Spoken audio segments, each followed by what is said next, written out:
Hello,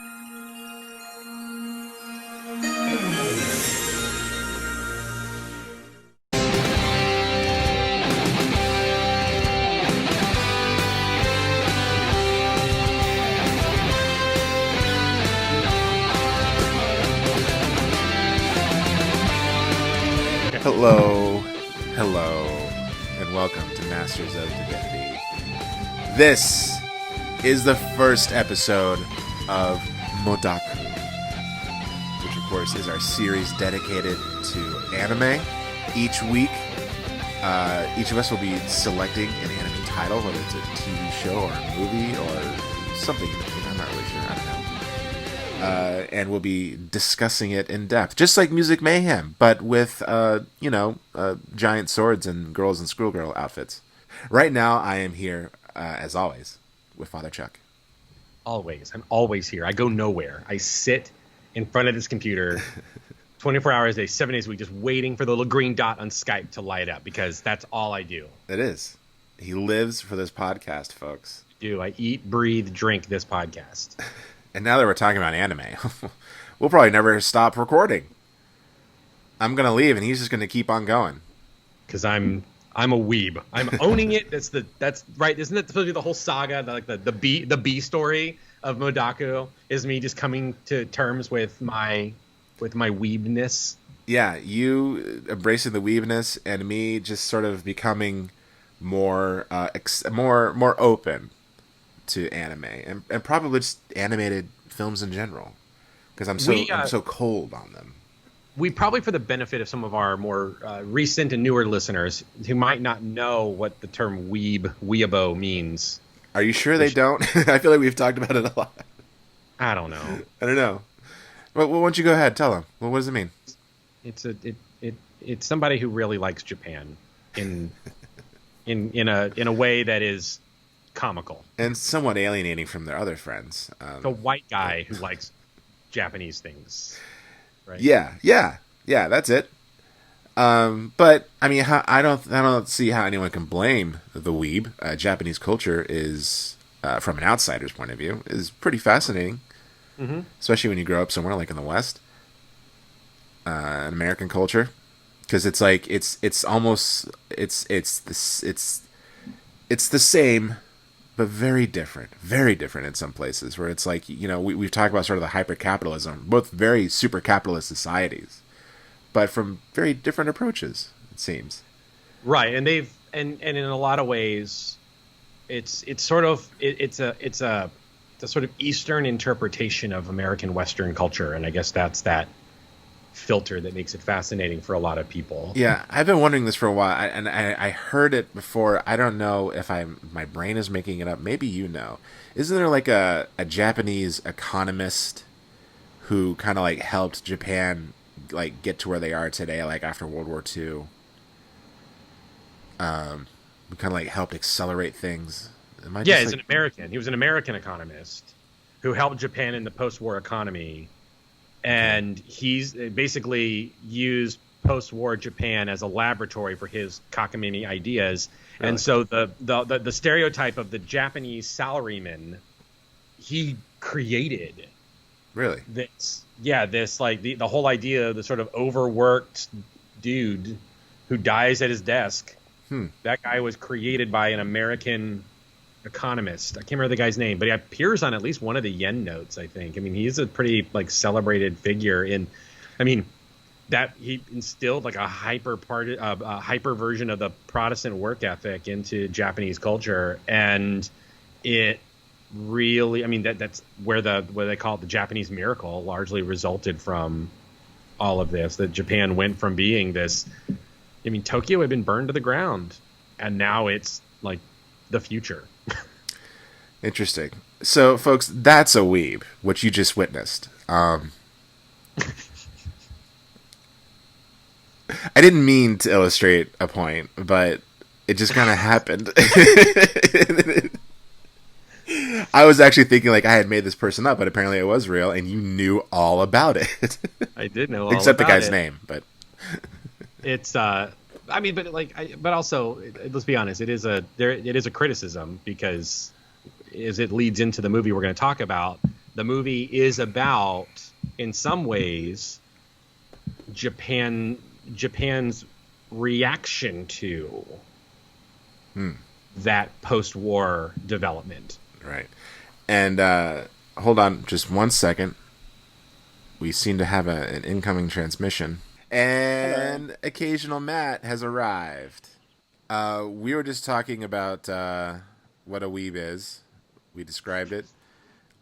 Chuck illustrated what a weeb is and just beautiful detail. But now we're moving on to talk about this week's title for our first episode of Modaku. And it is going to be My Neighbor Totoro. Jump aboard! It's the good time fly high fantasy you've been looking for. It's a journey that will take you to heights you've always dreamed about. Hang on tight to My Neighbor Totoro. They're furry, they're cuddly, they're huge, and they're loud. And most of all, they're lovable. And there was a little one, and one this big, and a great big one. But to grown-ups, you don't believe me. They're invisible. Enter a beautiful new world of enchantment, where your house turns out to be a magical playground. And your neighbor is a magical Totoro. It's the fantasy that's bigger than your imagination. You'll never forget your ride on the 12-legged cat bus. Wasn't an umbrella he took with him Daddy's? It's the roller coaster thrill of a lifetime. You'll laugh with Totoro. You'll cry with Totoro. Best of all, you'll fly with Totoro. Since the time you were small, you've dreamed of adventures this tall.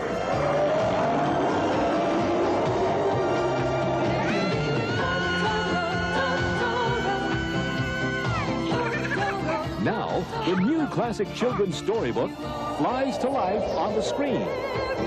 From world-renowned master animation director Hiyao Miyazaki. An animated adventure for children of all ages. My Neighbor Totoro. Which we announced last week. Chuck. Yeah. Why did you choose My Neighbor Totoro to be the very first episode of Modaku? Because I'm a cheater. You're a cheater? Why is it cheating? Because it's like one of the most universally acclaimed films. I'm assuming it's like picking Citizen Kane to talk about movies. But it's also, I think it's part of it is just that, I mean, it's Miyazaki. I mean, he is just he is a legend in the world of animation. This movie has had such a huge impact on a lot of people, both East and West. The character of Totoro has become about as beloved as I understand as like Winnie the Pooh for some people. Mm-hmm. But I also picked it because, as we talked a little bit last week, there is a stereotype about anime, and I felt that this is a movie that, one, breaks the stereotype because there is not a robot to be seen in the thing. Right, yeah. And the storytelling is different. It's very quiet. It's a very quiet movie. Mm-hmm. And I felt that it would be a good, for someone who's never watched anime, this would be a really good ease into the medium, while also getting the sense that this is a very different perspective in terms of storytelling and the world that it's inhabited. It's a very Japanese movie, not like, say, like Kiki's Delivery Service or some of the other Giblhi films, which are set in Europe. This is set in rural Japan, and it deals with some Shinto ideas. And it's also just a great example of the hallmarks of Japanese animation. How did you discover My Neighbor Totoro? I had always wanted to see it. I had probably first discovered it at the department store at the Japan Pavilion in Epcot. Okay. Which is a pilgrimage site for my people. Nice. And I just knew that of the Miyazaki films, it was a really beloved movie, and so I really wanted to see it because I had never seen it. And my experience with anime had always been like the very sci-fi type things. And I thought also because when I first wanted to really watch it, I had small children, and I thought this would be a great thing for them to introduce them to this medium and to this storytelling. And we got it on through Netflix and watched it on DVD, and my kids couldn't stop watching it. Yeah. And I since bought the Blu-ray, and watching it on Blu-ray was like, after watching it several times on DVD, like to see it in Blu-ray was like, it was popped. But it's just so I found it through osmosis and being around, Japanophile things, and finally decided to check it out with my kids. And it's a movie that they've watched numerous times, and I think I said last week, it's one of the only movies that they will just sit down and watch it in its entirety and not talk during it, not get up and run around. They will digest the movie, and I just love it as a result of that. And I love it for its atmosphere and just for a number of things. I can see this movie being just grabbing the attention of a child, and just not letting go, because there's just so much to look at. There's so much detail, so much going on, and the way Miyazaki just kind of lingers on shots. Right. Scenes go on for a very long time, but they're not boring. It's you can look at it and just be like, "Whoa, this is something beautiful to look at." When I was a kid, one of my favorite movies was the Black Stallion, and I don't know that it was intended to be a kids movie, but it pretty much was accepted to be a kids movie when around that time. And it's about a boy who gets stranded on an island with a horse. The horse is wild, and he's trying to tame it. And it's just a beautifully made movie. It's so much of it is told through the sound and music, and that's what I remember the most are the sounds and the music. Just a perfect example of I think children need art that's not just commercial.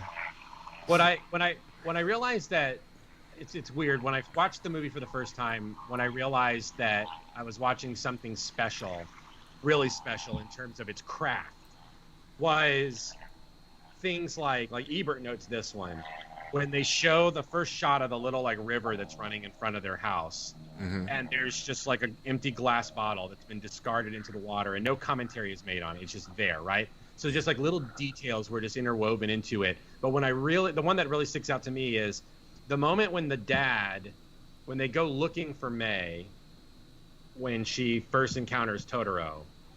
And there's this moment after they find her, and they're having this conversation after they've gone through the tree tunnel and everything.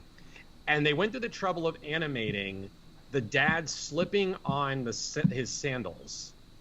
But you don't see him putting on his sandals. There's this little animation of him from the waist up, and you could just see from his gestures he's putting his sandals on. Interesting.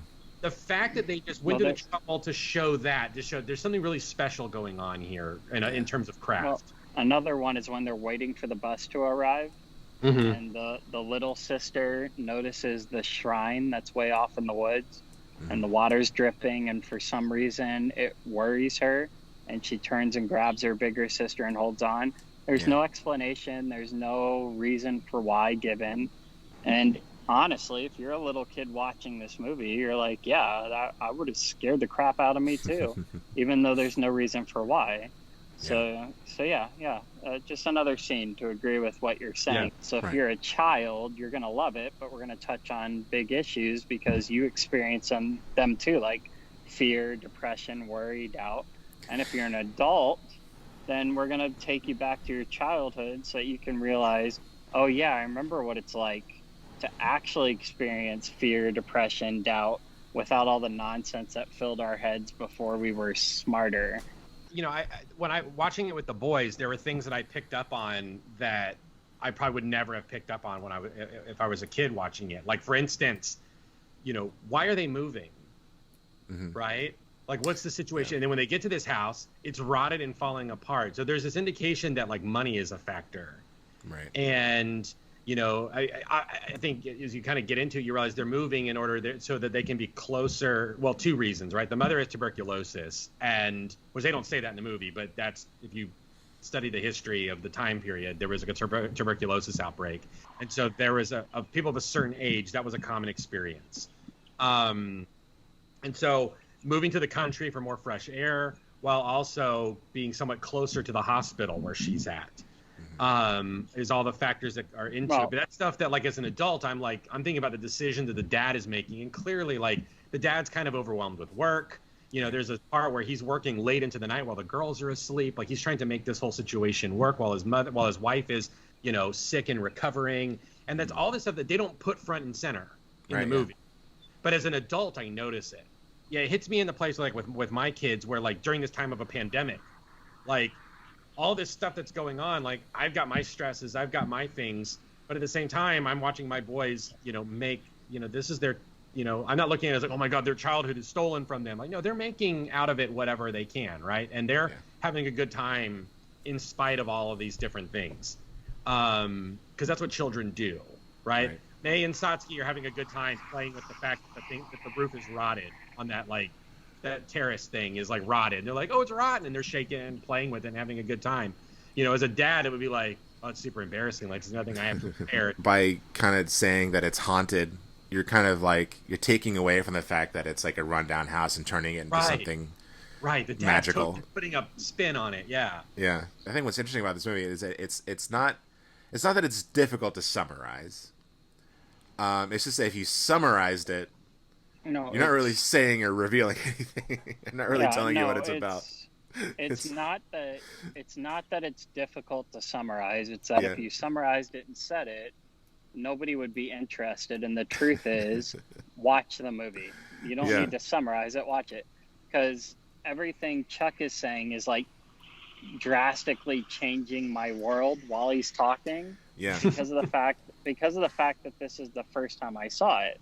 So, like, part of what he's saying, I'm like, yeah, I picked up on that because I'm an adult with kids and I got stuff that I probably wouldn't have if I watched it sooner.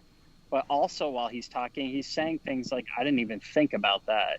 Like the fact that the house being run down shows that money is a sign. Mm-hmm. I didn't even think about that. I just thought, oh, they're trying to be close as a family, trying to do it. I didn't think about the fact that there's also medical bills involved with the mother. So he's got to pay for what's going on with her.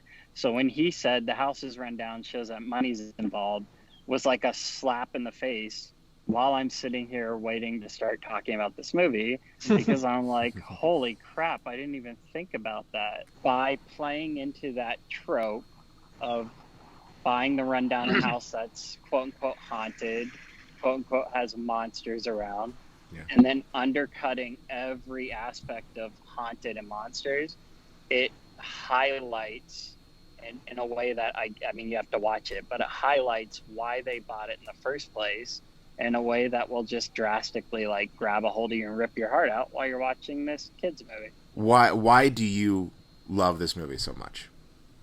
I love the atmosphere of the movie. I absolutely, when I think of the movie, I think of the middle sequence. All right, so the movie, of course, is set up in basically 3 chapters. Right. Each chapter is a month. If you pay attention to the background, you can see very background details. You can see. Whoa. I only watched it once. Give me a break. Yeah, sorry. Carry on. Yeah, so it takes place in the summer. It starts in June and ends in August. So the second in July, when the girl is coming home from school and the rainstorm comes, and that whole sequence with rain, that whole bit from when the storm comes all the way to when the dad arrives in the bus is my favorite sequence in the entire movie. I instantly go back to this one day I remember in 2nd grade when as the day was ending from school, we heard thunder rolling outside. And I remember we opened the doors to the classroom to let out. And the Orlando sky was darker than I've ever remembered. It was so dark with an impending thunderstorm that the timed lights that are set to come on when it gets dark outside, like in the hallways of the school, because it was an open air school, that all turned on. It was so dark, and I'll never forget the downpour that came after that, and just what it was like. Because I'd walk from my class over to my mom's office after school every day, and because my mom worked on the same property as my school.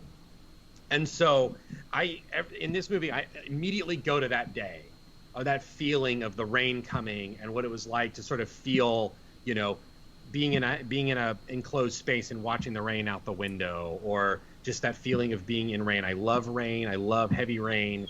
And so that whole sequence of them running, stopping at the children's shrine, and then later going to the bus stop where they go to the fox shrine and have their encounter with Totoro, and just that whole, just the atmosphere of that, it just feels very like all the stuff that I've loved from my childhood, you know, raindrops falling off of pine needles and the sound of rain slapping on an umbrella, and just, I don't know, just all of that just hits this place that I can't really articulate in words. It's just a feeling, and it's visceral.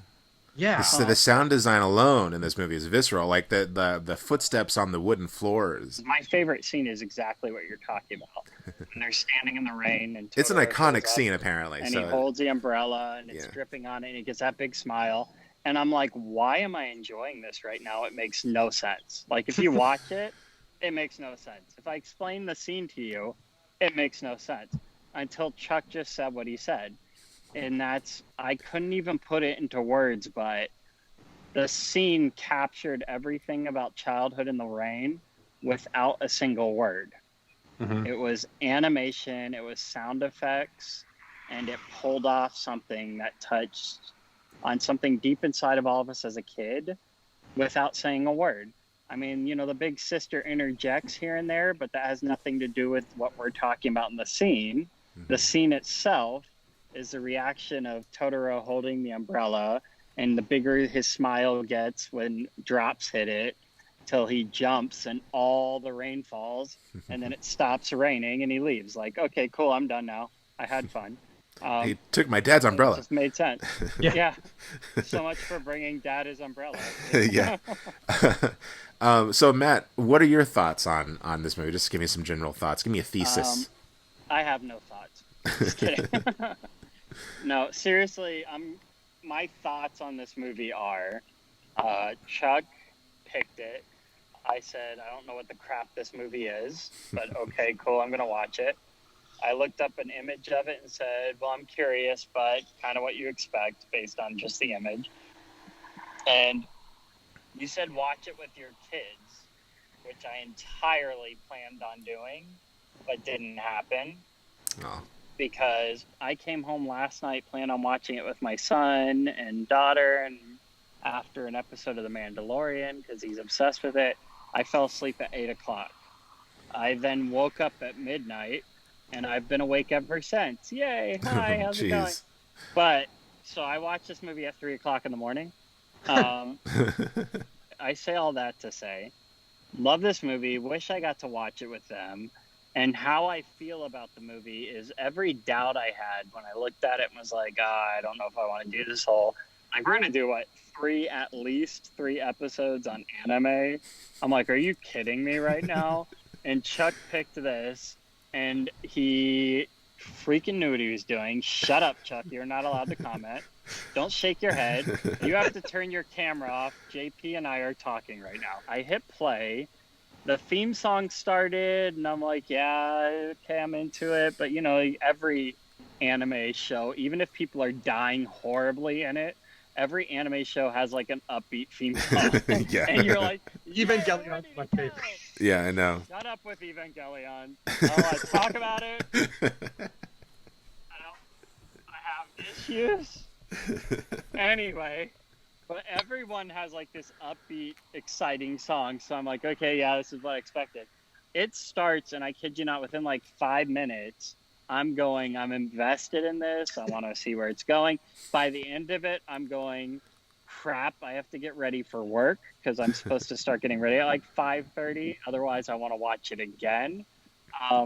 Just because it touches on something I kind of hinted at in our last episode. We were talking about anime in general. Mm-hmm. And I said that anime has a way of treating kids' movies like they're not kids' movies. It's kind of like the concept Mr. Rogers had. I'm going to talk to you like you're a person, because we all experience the same thing.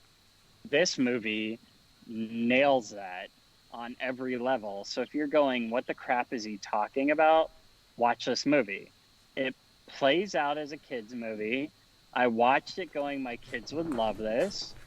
And yet it touched on so many things that, like, I wanted to cry at 3:00 in the morning based on the depth that it went to, but in such a way that a child can understand it and relate to it and experience it and probably even explain it to you.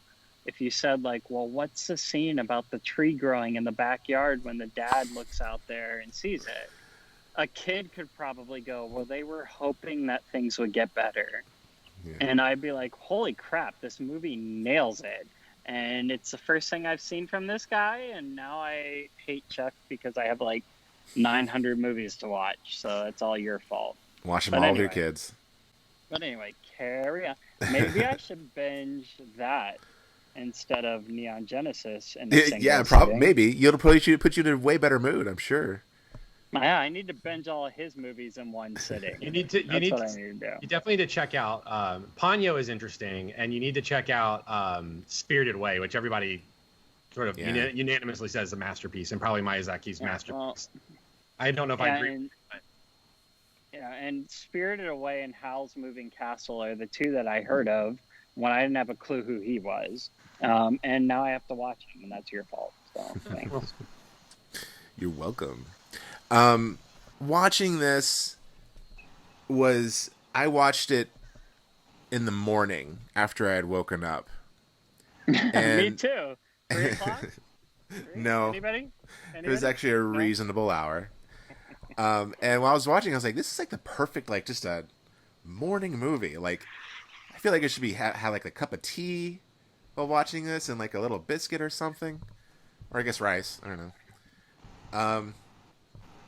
It's very, there's a sort of subset of cinema. Okay, well, not really. Not officially.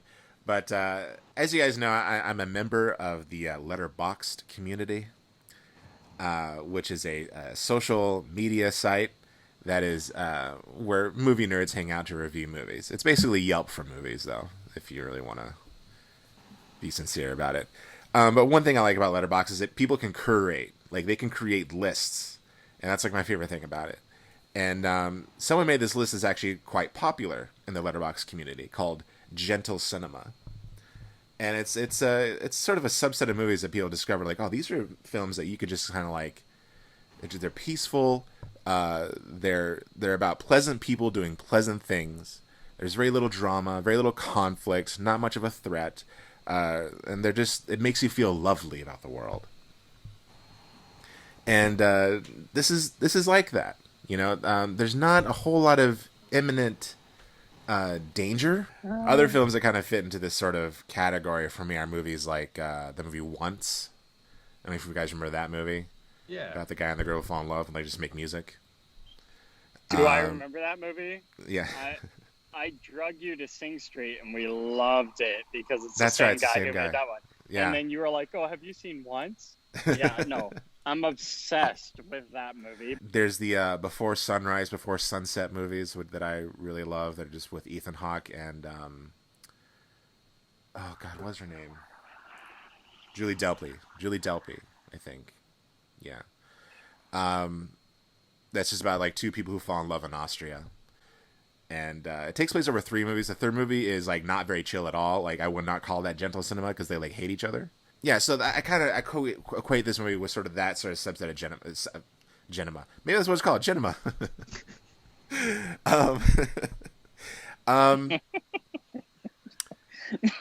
I really appreciated that about it, though. That we're seeing the world through the eyes of these two children, and how just like authentic that was, because it kind of reminds me of growing up.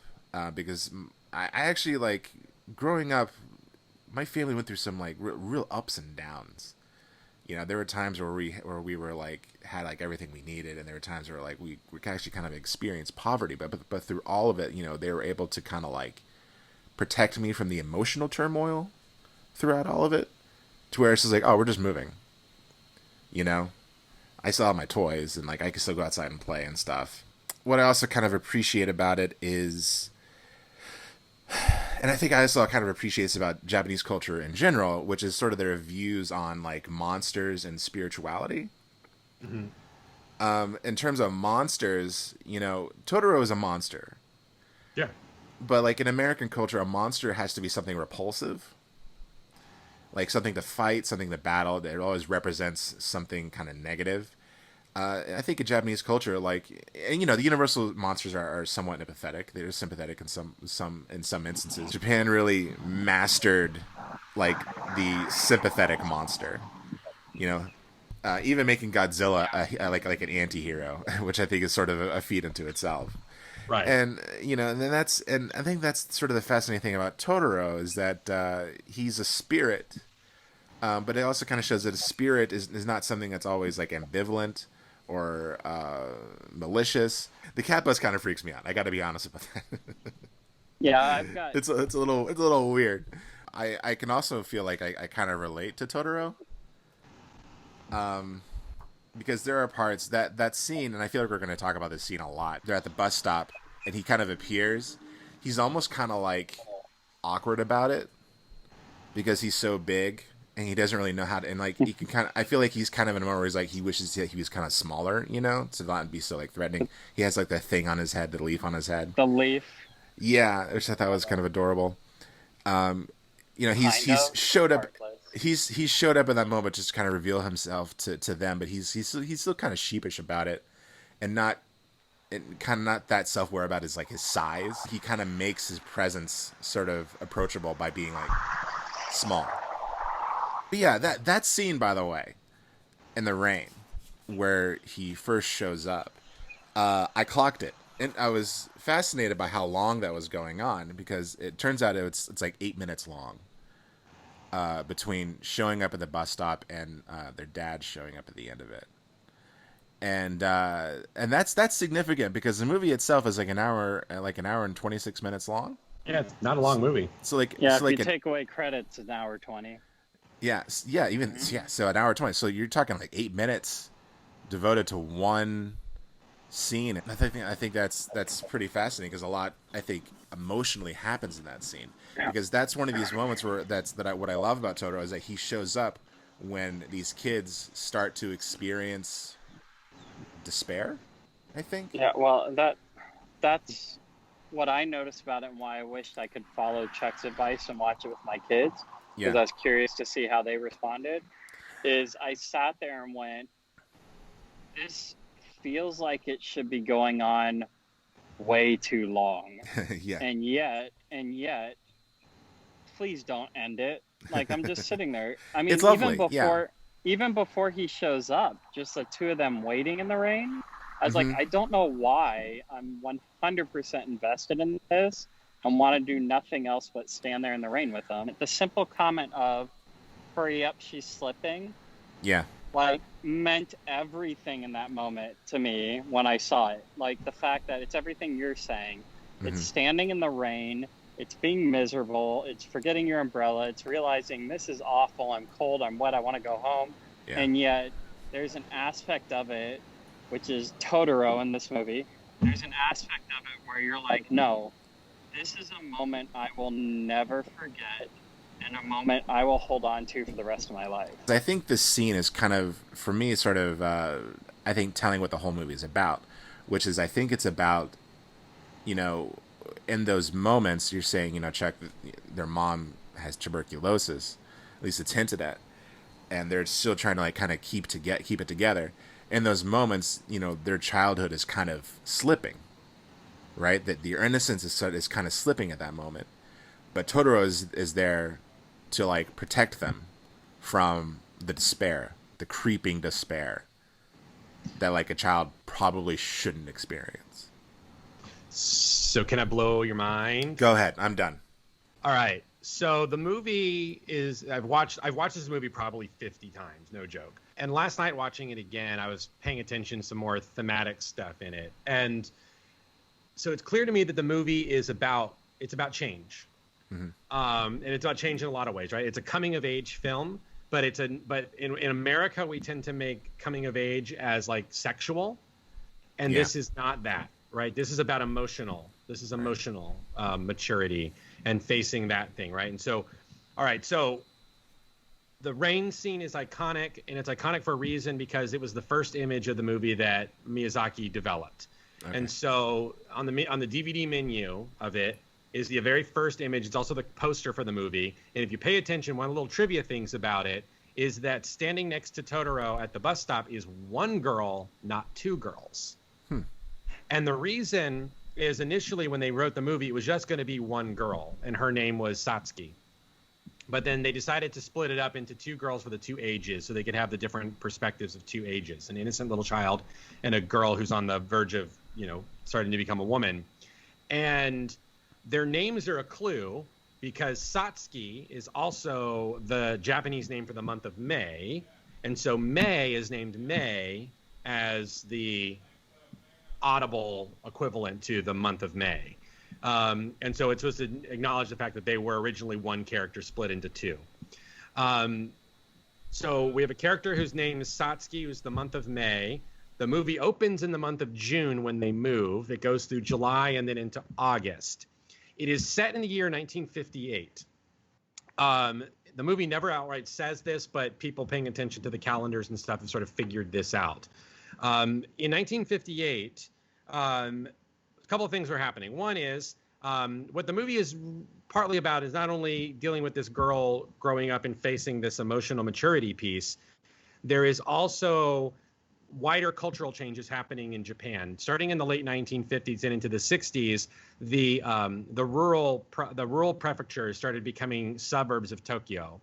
And so Saitama Prefecture, which is where this film is set, started becoming a bedroom community in Tokyo. In the 1980s, people were really concerned about the loss of those. And so Miyazaki made this film as a way to say, hey, remember how great these things are. We need to preserve them.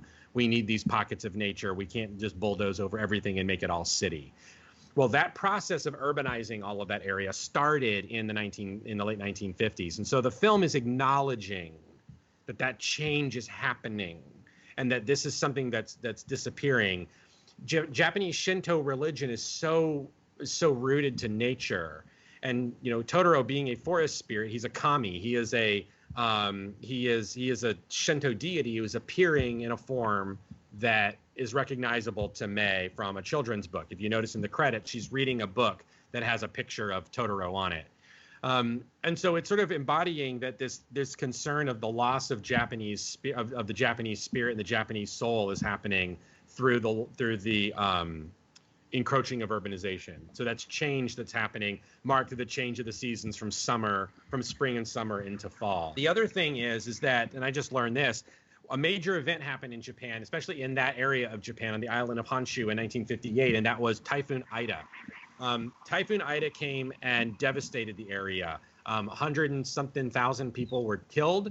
Unprecedented flooding all throughout Tokyo and the surrounding areas happened, and that also precipitated changes that were happening in the area, including the building of levees and things like that. So the fact that creeks and rivers play a big part in this, I think, is telling, because those changed after the flooding that happened from Typhoon Ida. I think the movie hints at this with the really strong wind gusts that happen at the very beginning, and the whole joke that the dad makes of like, oh, it would be funny, that if this house blew down, considering we just bought it. Well, Typhoon Ida happened in September 1958, the month after this movie is set. So there's this clear, I think, indicator of things that are changing, things that would have been known to the Japanese population at the time, and these changes that were coming down. The end result, of course, of this movie is that it inspired the Japanese people to do more into preserving these agricultural rural areas. And in fact, in the real world, Saitama Province, Saitama Prefecture, they built a model home of the Kusakabe's house that you can now actually go visit. As part of this whole conservation effort kind of thing. But that to me is that's sort of the theme of the movie. Is it's about these changes that are happening not only in this girl's life, but this girl's life is symbolic of what's happening in overall Japanese culture and the importance of preserving it in the same way that it's important to preserve the innocence and simplicity of childhood. Chuck, every time you talk, can I just say shut up, because I can't handle how much you're blowing my mind away. Because everything you're saying is putting so many layers on how I felt when I watched this movie. Because let's just say, the whole death of the author experience, the explanation that the author writes it for one reason, you feel it another way. The way I felt it entirely lines up with everything you're saying, even though I had no clue the history you're talking about. And what that is to me, Totoro actually expressed grief and loss like pain and Inside Out. And Totoro, in a way, in this movie, and honestly, sorry Pixar and Disney, because I love you, but in a better, deeper way, expressed how grief and pain is also part of joy and growth. Totoro is grief, pain, and loss over dealing with what's going on with their mother and what she's dealing with. And yet, that is what causes them to grow and experience life and joy, is to deal with the grief, pain, and loss. And you're saying the same thing on a national level.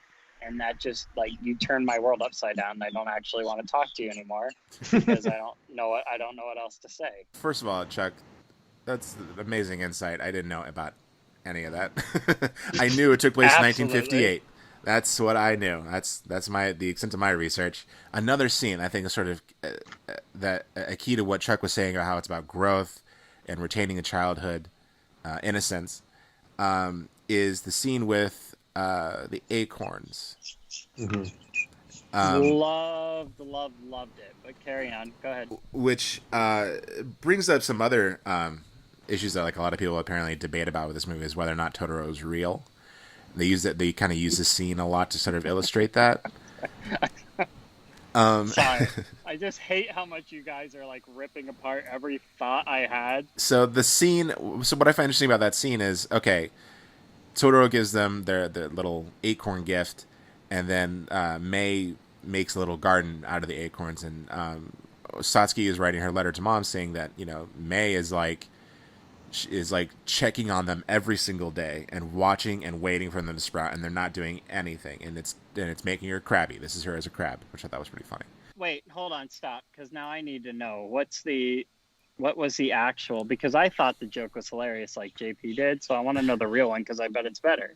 I'm pretty sure, if I remember correctly, the joke is that it's related to that idea of her going and coming back and forth, that whole thing, that her behavior is like a crab. And so that's why she drew her as a crab, but it wasn't meant to be crabby in the sense of understand somebody being irritated. But they couldn't make it work without. Yeah. There's some sort of Japanese idiom. Let me Masters of Divinity this perfectly, because that's exactly what I got from it. Is what Chuck just said, that it's she's getting upset and angry and whatever, and crabs and this and that, and here's her as a crab. I got it as this dual meaning of, haha, funny, she drew her as a crab like my kid would, but also explains so much more. But then Chuck explains an understanding of what it means and the language and the mistake that we made. It's the same thing I got from it, but so much deeper. So let me Masters of Divinity of it and say that's what happens when you start to study Greek and Hebrew with the Bible. Is you read it and you get the same truth, but then you start to break it down and what it originally meant. And it's the same truth. You're not learning anything new. You just see so many more angles to see it from. I don't want to be an anime nerd, so stop turning me into one. I don't like it. This beats Winnie the Pooh, and I'm mad at you for it. But anyway, getting back to what I was saying about the acorns, they're waiting she's waiting for the acorns to grow, and then Satsuki writes her letter, and then Totoro and his little minions show up late at night And they go outside, and they have this really beautiful moment where the acorns grow into a giant tree right in front of them, and they're kind of doing it right. I think that they're like motioning their arms, like making it go up and up, because he keeps lifting his umbrella, and like the one little guy eats his umbrella, so that was pretty funny. And they make this giant tree, and they're just like celebrating. They're like, "Yeah, we knew it would happen." And even the dad kind of looks out, I was like, "Oh, okay." But then the next morning, they go to bed, they wake up, and they go outside. The tree's gone. It's not there. But the acorns have sprouted. But the hope is... The acorns have sprouted. So it's on one level, this is like, okay, does this mean he's real or not? I don't know. Did this actually happen? Because even Satsuki said, I thought it was a dream. And like Man's like, no, it wasn't a dream. It was real. But also how they react to it is like, yeah, we saw this happen, but we're not like shocked that the tree went away. We're shocked that it sprouted. So on one level, it's like, is he real? Second level is what you're talking about, Chuck, about growing, which is that you can't just like wait for yourself to grow up. You have to, just like live your life in the moment. And it'll grow. It'll happen. What I'm saying is goes hand in hand with what you're saying about the history of Japan and all of the development issues and stuff, which is like, let's not force ourselves into the modern era. Let's just let it happen. We can that way we can preserve what we have, what makes us who we are. I don't want to be an anime nerd. Are you liking it too much? Is that what you're saying? Everything you're saying. It's just film analysis. I'm going home tonight to watch another one of his movies, and I want to punch you both in the nose for it. Oh, which one are you going to watch? Ponyo. It's got Liam Neeson's. Liam Neeson's. Okay, as a fish. First of all, absolutely, I was already sold on that when you said Liam Neeson's in our last episode. But second of all, no, it's got to be Howl's Moving Castle, simply because I'm tired of hearing that title and not knowing what it is. Wasn't it just called The Flying Castle? Like, is that the original? Or Castle in the Sky? So. Castle I thought so because I also thought it was moving something else, but then I saw that and I'm like, I'm totally confused. But what I'm finding out is that's because I'm a dumb American idiot who doesn't understand depth and like thinking, and Japanese anime is so far above me that I can't even remember the freaking titles of the movies, right? Yeah. Much less see the movie and begin to grasp what they're actually about. But at 4 o'clock in the morning, the tree scene messed with me in a way you will not understand, because I'm like, is it real? Is it not real? Is it true? Is it not true? Yeah. And then at the end of it, what I realized is nobody cares whether it's true or not true. The truth behind it is true. And that made me mad because it's so deeper also than adults, everything I thought I loved. Probably adults just can't see them, like, because they can't see the cat buzz. No, I thought their dad saw it. No, I did too. Their dad saw it. He looked out the window. He saw them up playing the little flute, whatever instrument. Yeah. I'm sorry again. I'm white and I suck. I don't know what it's called, but they're playing it. And what is it, Chuck? It's an ocarina. It's ocarina. Oh, okay. Ocarina. Legend of Zelda: Ocarina of Time. Yeah, Water Temple. Come on. They're playing it, and the dad looked out, saw it, smiled, and was all happy about it. So I was like, "Oh, it's real." And then they woke up and it's gone, and I'm like, crap, I have to go to work in an hour, and I hate it. But go ahead, carry on. Well, the final chapter of this movie, which I'm going to say is like the last 30 minutes, is also one that sort of fascinates me, because the things start to become a little bit unstable. Mm-hmm. Because there's like what's interesting about it is because it's sort of like it's a change in the mundanity that has sort of happen, which is like everyone's expecting mom to come home. Mom's not coming home though, and it just like tears everyone apart. When I say everyone, I mean Satsuki and Mei. They all have their own way of dealing with it. Mei is like angry. It's not because she keeps yelling it's not fair. It's not fair, and Satsuki gets mad at her. And the part that stuck out to me, what really sets, I think, this whole act, this last 30 minutes off, is when she tells Mei, you're such a baby, just grow up.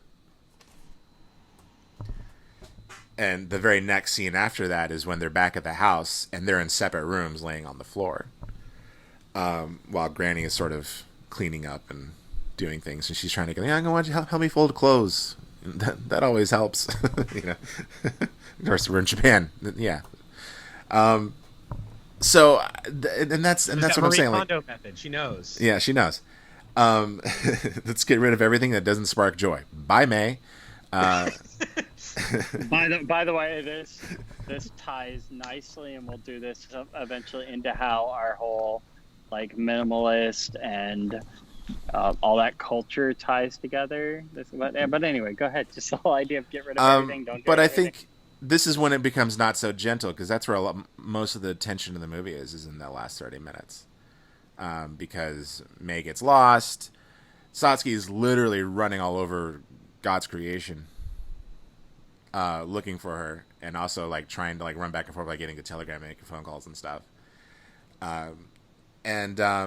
When it all comes to a head is when she finds Totoro. And I think what's really interesting is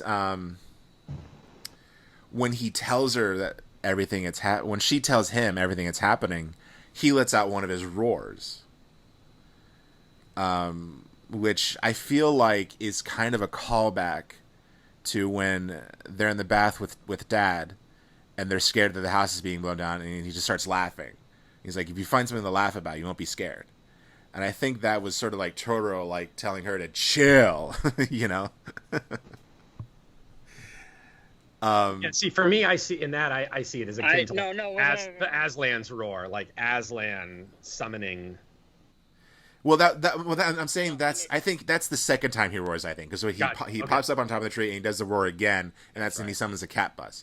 But I'm talking about the first roar because she's on top of him, like telling him like May's missing, we got blah blah blah, and all this bad stuff is happening, and he just roars, and like she like gets quiet all of a sudden, and I feel like that's sort of him being like, calm down.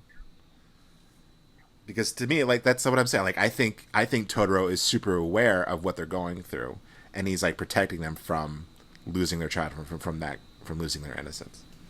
But Matt really wants to get a thought out, and I'm going to give him his time. Hate you both.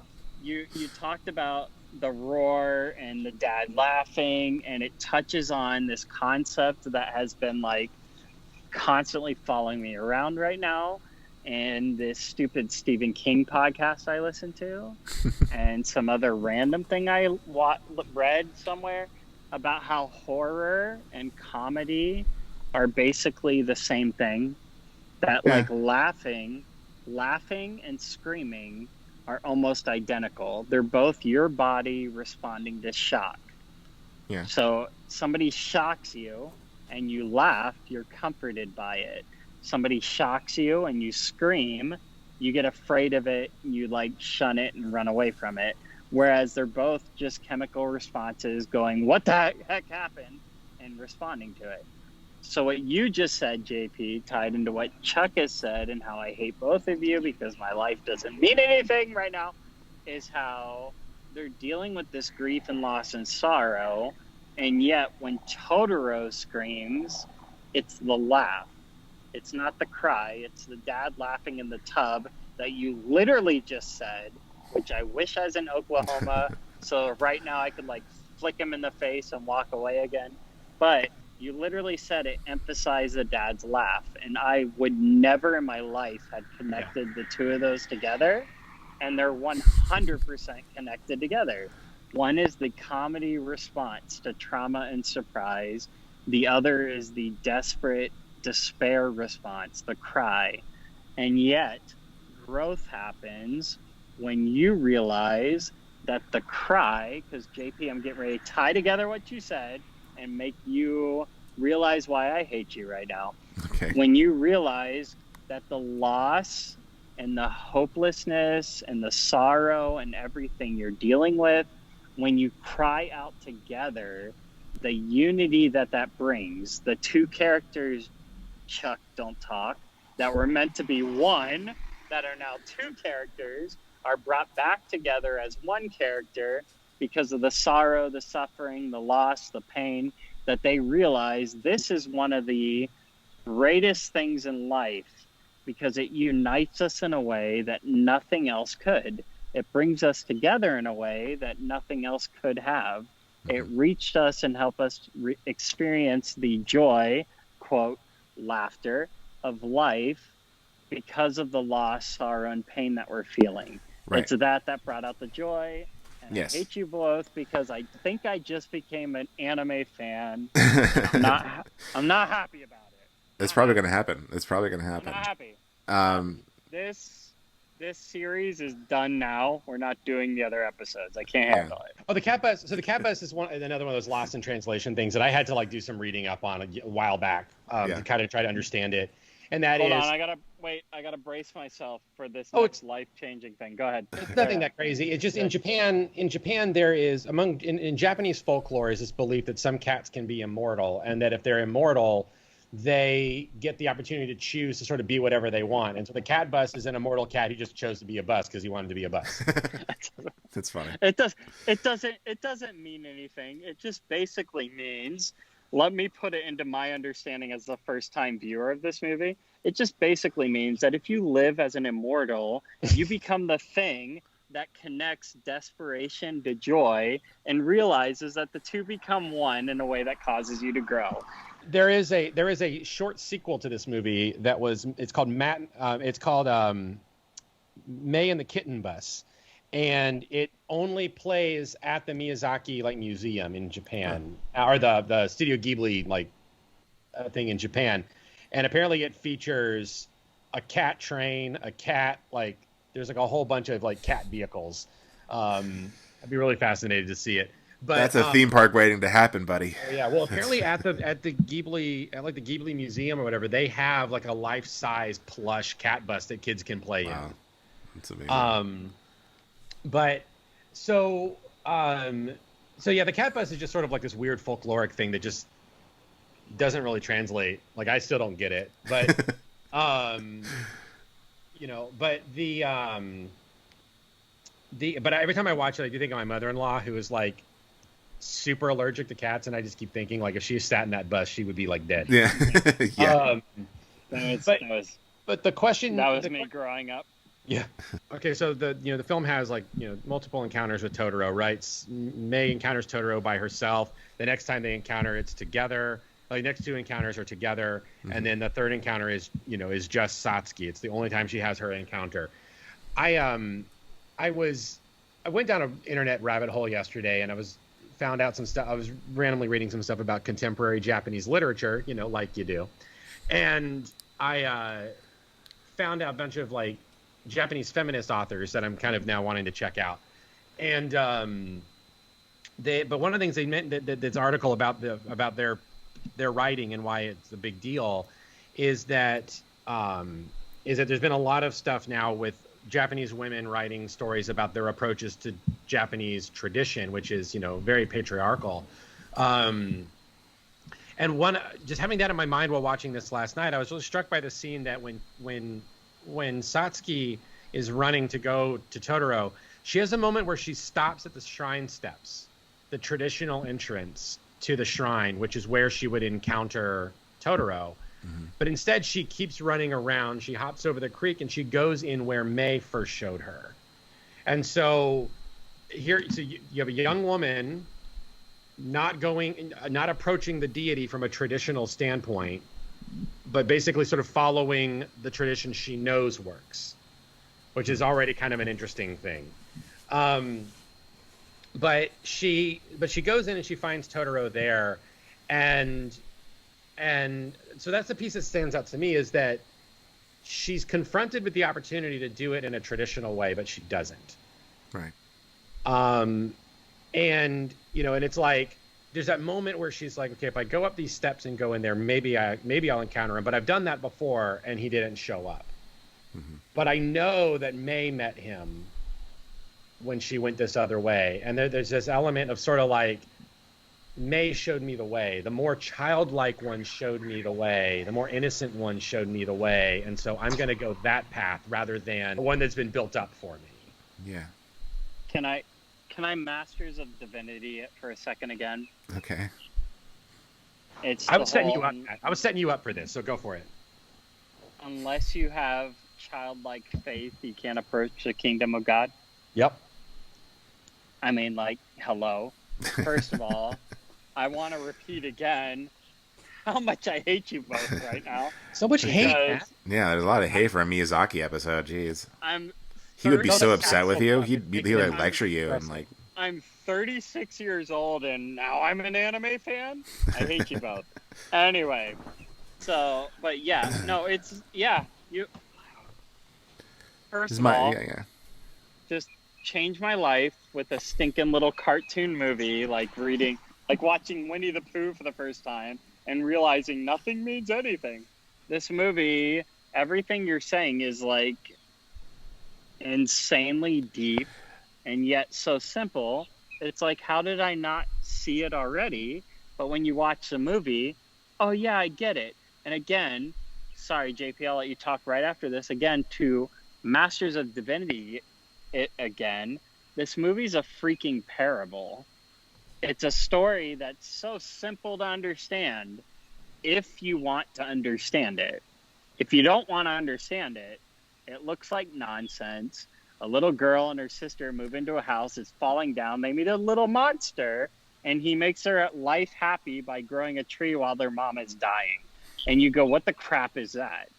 But if you want to understand it, it's a story about how in order to be a complete human being, in order to grow, in order to reach maturity, you have to go through grief and somehow deal with the the connection between adulthood and childhood that brings you back together as one complete thing going, I have a childlike faith with an adult understanding of how the world works. And if you can do that, that's joy. Then it doesn't matter what happens because you have a childlike faith with an adult understanding, which is impossible because we're human beings and we suck. But Christianity talks about it, and this stinking movie illustrated it far beyond what I understood. I started to, but far beyond what I understood until you two started talking, and I hate you. Think about May. I mean, May is faith. I mean, that's her whole thing, right? I mean, she encounters the Totoro while she's out playing, looking for something to do, and she wants to believe, and that's the only thing you see through her. I mean, the whole determined running around with a piece of corn is simply because Granny said, "I bet if your mother ate my corn, she would be healed." And so May believes wholly that that little thing will bring her mother home. And that's what that whole deal is about. So the statues, the one that they go to the shrine in during the rain, and then there's a whole bunch of them when May is found. Yeah. That's what I was going to ask you, what those were. In Japanese folkloric tradition, these are spirits that oversee travelers, but particularly children. So this Miyazaki guy, he knows what he's doing. That's what you're saying. Like I think he knows a thing or two. Yeah. I think I just went from not really caring about anime to this guy is my favorite person ever, and I hate you. Well, this happens to everybody, Matt. You think you're the only one? Like, Miyazaki fans are rabid. No, I hope that I'm at least the voice of everybody else listening right now, because right now I'm annoyed at how far I went from, yeah, this is cool, let's do an anime month, to no, I need more. And Wait until you watch next week's. It's like a total about face. Like, wait, watch what? Next week. What are you making me watch next week? You'll see. We're not at the end of the episode. We should be getting to the end, though. I guess one last thing I'd like to say. I think this movie qualifies as a hangout film. Which is sort of a subset of movies that Quentin Tarantino kind of made up on his own. That like these movies are hangout movies, like movies like American Graffiti, Rio Bravo, or recently, he made Once Upon a Time in Hollywood. Where it's like it's mostly about. I mean, there's certainly Big Lebowski. Yeah, I think Big Lebowski would be a hangout film. Even though there definitely is a very straightforward narrative in Big Lebowski. I say? Yeah. No, go ahead. Nope. Well, I was going to say what mostly characterizes a hangout film is, you can admire it for its camera work, for its editing, for its technique, and you definitely can do that for Totoro. I mean, it's a gorgeous, beautiful, flawless work of art visually. Sound design, music, everything is so beautiful. But I think what you're really doing is you're spending time with the characters. Yeah. Which is what it's all about, and you're hanging out with them, and they're kind of hanging out too. Like they're just living their lives. There's no there isn't like a goal set up in the first act, and like Satsuki's like running after that goal the entire movie. You know. So did you know that apparently the studio felt this movie was not going to do well? Yeah. And they stuck it to Grave of the Fireflies because they as a double feature. Yeah. Oh boy. I've heard some horror stories on that one. Yeah, I've never seen that movie. It's about two children sort of like, I think it's sort of them trying to make do after like losing everything at the end of the Second World War. I mean, it's when your title has brave in it, it's probably not going to be but it was based on a well-received novel, and so they figured people would go see that and they would maybe stay to check out Totoro. Oof. And of course, in the long run, I mean, both movies are very celebrated films, but I think in the long run, Totoro had the lasting impact. Interesting. I mean, it would if it was like if it's serving as therapy for watching Grave with the Fireflies, right? Like. But yeah, but that's basically they were like, nobody's going to go see a movie about girls hanging out with monsters in the woods. That's like what they were told. That's what Miyazaki was told. But he was like, I think I've got something here. Yeah. Yeah. Well, all I can say is I definitely will be one of those weird dudes who has a Totoro plushie because I want one. My kids have Totoro and Cat Bus. Nice. Yeah, I'll take a Cat Bus. Why not? My and those little Totoros too. Those are cool. I like those guys. Chuck, any last thoughts as we come to the end of our first episode on My Neighbor Totoro? No, I'm just excited you guys finally got to see it and that it was as well received as it was. It's such a it's one of those things, like again, like Matt said at the beginning, it's a movie that's so weird on paper, and that just if you're not interested, like if you have sort of an idea of what anime is, and I'm like, hey, you should check out this movie, and you look at the poster of it, and you just see like the big teddy bear monster next, you're like, oh god, like the image is going to like give you an idea of a movie that is not exactly what you get. And I can't really sell it by saying like, well, it's actually about these two little girls sort of like in their summer together. Because that already has like a built-in just mile-long list of tropes that you're like, God, I got to go through all those and I got to experience all that again. I've seen all these movies. They're like, no, there's like none of that's here. Yeah, it's basically like, do you remember those moments when you were bored? Those moments when you were bored during the summer, but you also have like weird fond feelings about. Yeah. That's what this movie is. Hey, did you say you read Roger Ebert's review of it? Yeah, I actually just read it before I started. Because I read it too. And I actually thought it was pretty cool how he like listed all of the tropes in like these kinds of coming of age movies. And he's like, none of that happens. Like there's no scene where like the dad doesn't believe them and is like, go whatever, and they have to go save the world on their own. Mr. Kusakabe is like the dad I aspire to be. Yeah, he's a good dad. He's so gentle and affirming to his daughters. I love it. Yes. Yeah. I agree. But anyway, go ahead. I also really, really want that truck from the beginning of the movie. The little like 3-wheel like pottery truck. I love those. There's a guy here in Hawaii who has one kind of like that, and they use it just to go back and forth to the surf spot that I go to, and I'm always I want it. Chuck found the perfect, and I hate you, Father Chuck.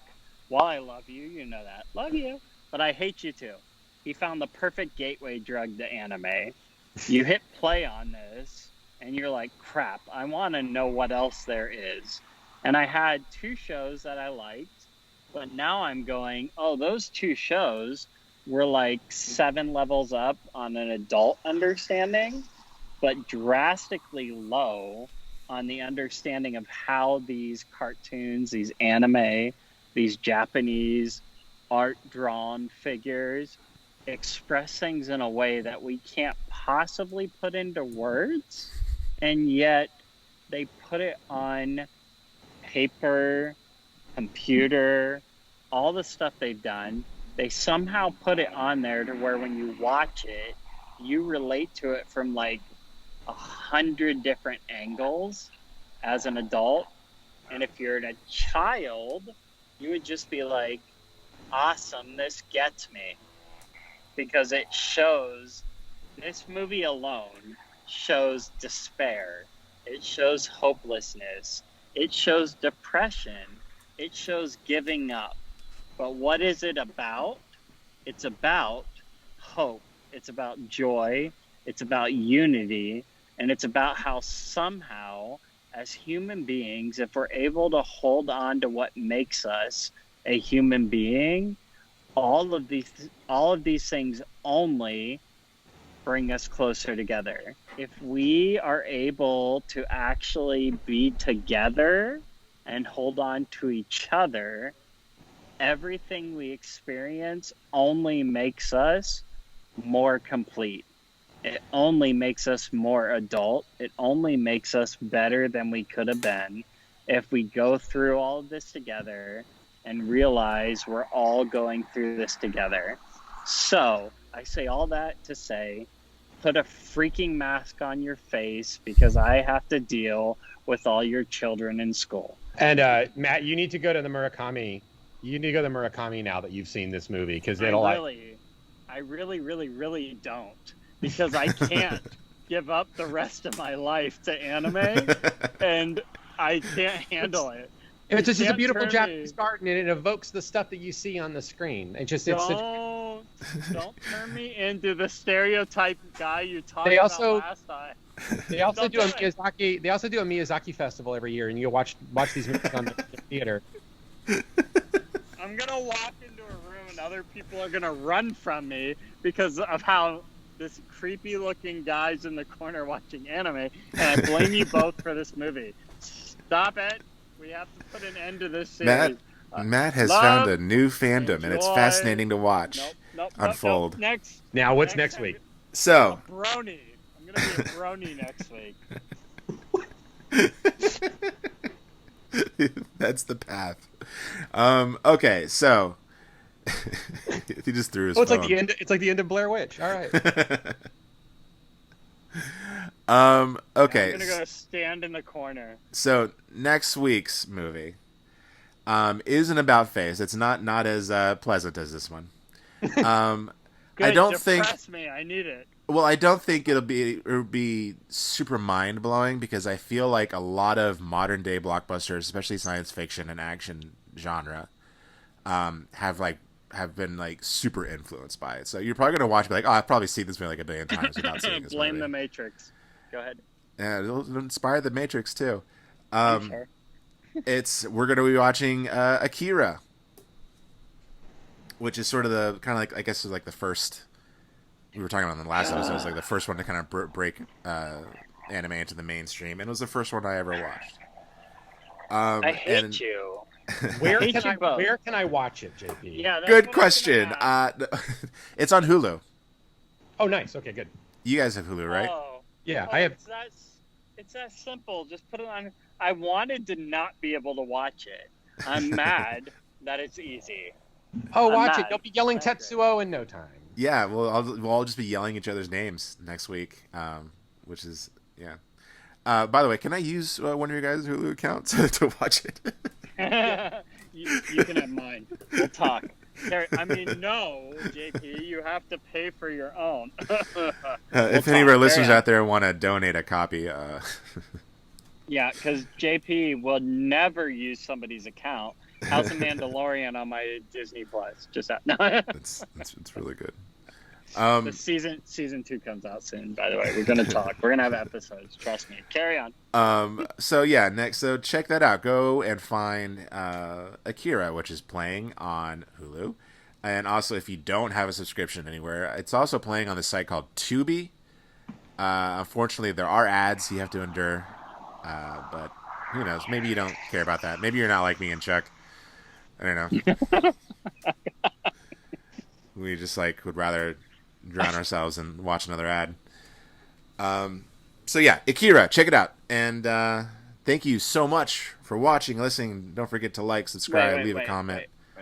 Wait. Before people think I was high-roading JP, I just gotta say, the only reason I tease him about stealing my Hulu and Disney Plus account is because my wife pays for them. I can't. So I just gotta put that in perspective. I'm teasing him, but it's not actually a high res. Okay. Like, subscribe, and leave a comment somewhere, and join us again next week. Have a wonderful week. Good journey.